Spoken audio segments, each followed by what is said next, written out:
Vamos falar sobre as novas recomendações para ações de TEA no Judiciário. Essas recomendações foram elaboradas na última jornada do Direito à Saúde do CNJ e foram aprovadas aí, trazem algumas mudanças ou alguns direcionamentos, algumas recomendações para os juízes nessas ações. Então é importante a gente saber o que é que esses enunciados falaram. Vou começar pelo enunciado 26. Vou ler ele aqui para vocês entenderem exatamente o que é que ele diz. Para apreciação de pedidos judiciais que envolvam tratamento para pessoa com transtorno do espectro autista, recomenda-se que o juízo exija a apresentação de relatório técnico individualizado, contendo a descrição das condições clínicas, funcionais e comportamentais específicas do paciente, bem como a justificativa técnica para cada abordagem terapêutica prescrita, com indicação da sua finalidade, duração estimada e evidência científica de suporte, sempre que possível. Basicamente, gente, esse enunciado passa a recomendar que os juízes exijam relatórios técnicos mais individualizados e que justifiquem ali, diante da situação clínica do paciente, diante das suas dificuldades, quais vão ser os tratamentos que devem ser realizados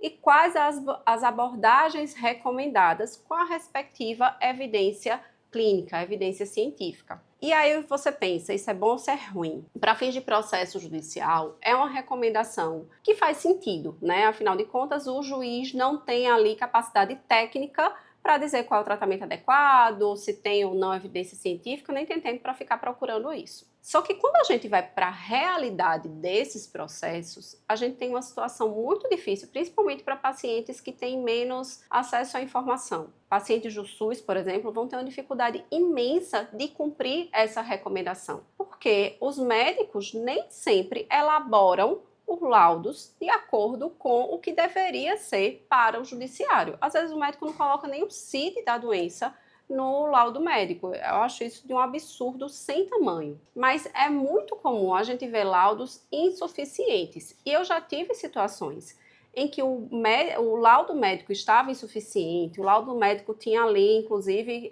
questões que foram apontadas pelo juiz, como, por exemplo, colocar 80 e tantas horas de tratamento por semana para a criança. Impossível isso, né? Completamente inviável. Sem uma justificativa adequada. E aí eu oficiei a médica para fazer a justificativa, para fazer um laudo complementar, e ela simplesmente se recusou a fazer as alterações que a gente estava solicitando. E veja, eu não tenho nenhum poder, né, nenhum direito de intervir no tratamento, na recomendação médica, ele não era absolutamente nada disso. Eu só estava pedindo que o laudo esclarecesse os pontos que foram questionados pelo juiz. A médica simplesmente se recusou, a gente só conseguiu resolver a situação quando o paciente conseguiu um outro médico. Mas a maioria das vezes os pacientes não conseguem. Então, por mais que seja uma recomendação que tenha fundamento jurídico, né, exigir um relatório detalhado nesse nível, pode trazer muitas dificuldades para o paciente. E aí, quem está manejando essa ação, né, o advogado especialista, o defensor, precisa ter acessibilidade e explicar para o juiz por que aquele laudo não atende ali todas as recomendações ou as dificuldades para conseguir esse laudo médico, porque muitas vezes o próprio médico do plano de saúde se recusa a fornecer um laudo mais adequado, né? Um laudo mais completo. Eu tenho visto laudos de planos de saúde que é só com xizinho. É um completo absurdo. Então é importante a gente ficar atento a essa recomendação, né? Esse enunciado. Além disso, o enunciado 28 diz o seguinte: recomenda-se ao Poder Judiciário que nas ações judiciais que envolvam tratamento de TEA, tratamento de transtornos de desenvolvimento, na verdade, seja priorizado o uso dos Centros Judiciários de Solução de Conflitos, CEJUSC, ou outras centrais de conciliação especializadas em saúde, com o objetivo de promover diálogo, buscar soluções consensuais, oferecer orientação e por aí vai. Gente, é bonito, né? Esse enunciado fica até bonito, né? Escrito, mas na prática a gente sabe que não vai ter nenhuma efetividade. Não existe, gente, infelizmente, conciliação em ações que envolvam tratamento de TEA. Eu já estou atuando nesse tipo de demanda há um tempo e nunca vi nenhuma operadora, nenhum ente público propor qualquer tipo de acordo, qualquer tipo de conciliação. Cada um vai ali defender o seu direito e brigar até o final do processo. Infelizmente é isso. Claro que o judiciário tem todo o direito e o dever, inclusive, de promover a conciliação.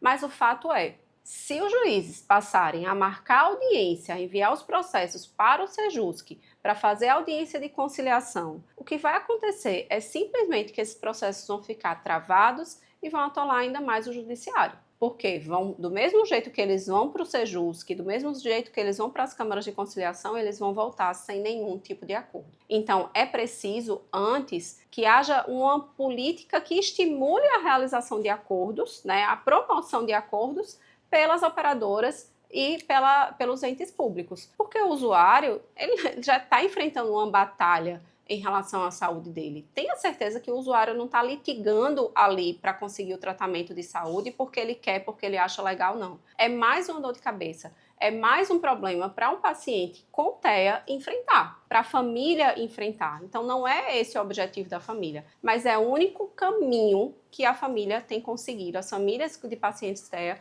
têm conseguido acesso ao tratamento adequado. Então, infelizmente, eu acho que esse enunciado é algo que vai somente ficar no papel. E o enunciado 29, que aí já trata da questão do custeio do apoio escolar, né, para a criança com transtorno do espectro autista, diz o que, na verdade, a Lei Berenice Piana já dizia, que o custeio do profissional de apoio, aquele profissional que fica em sala para o paciente, para o aluno que tem TEA, deve ser feito pelo ente público ou pela própria escola, no caso de escola particular, e não pelo paciente ou pelo plano de saúde. Existe uma confusão muito grande, gente, entre o profissional de apoio escolar e o AT escolar. O AT, basicamente, é o assistente terapêutico e ele faz parte da equipe médica, a equipe de tratamento do paciente. Ele é um profissional que, ainda que seja formado em psicologia ou pedagogia,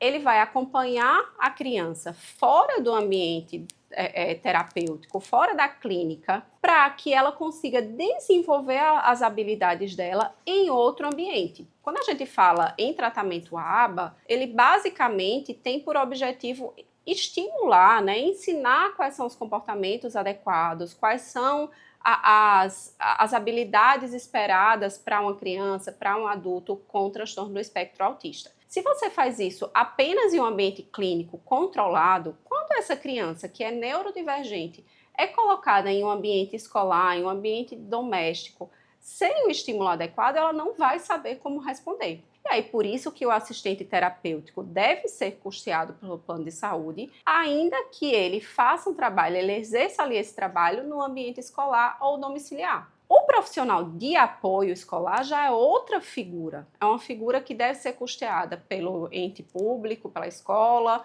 e que está ali para dar apoio pedagógico. É muito diferente do AT escolar. Esse apoio pedagógico vai ser no sentido de ajudar nas tarefas, às vezes é uma criança que não tem autonomia para ir no banheiro, enfim, é essa figura que vai ficar dentro de sala de aula e dar o apoio pedagógico que a criança necessita no ambiente escolar. E aí esse enunciado vem dizer o óbvio, na verdade, que é que esse profissional deve ser custeado ou pelo ente público que tem aquela escola, né, que mantém aquela escola, ou pela própria escola particular. Apesar disso já estar na lei, frequentemente é uma obrigação descumprida, principalmente pelas escolas particulares. Eu espero ter ajudado vocês. Se tiver alguma dúvida sobre esse ou outros temas, deixa aqui que eu vou ter o maior prazer de responder vocês.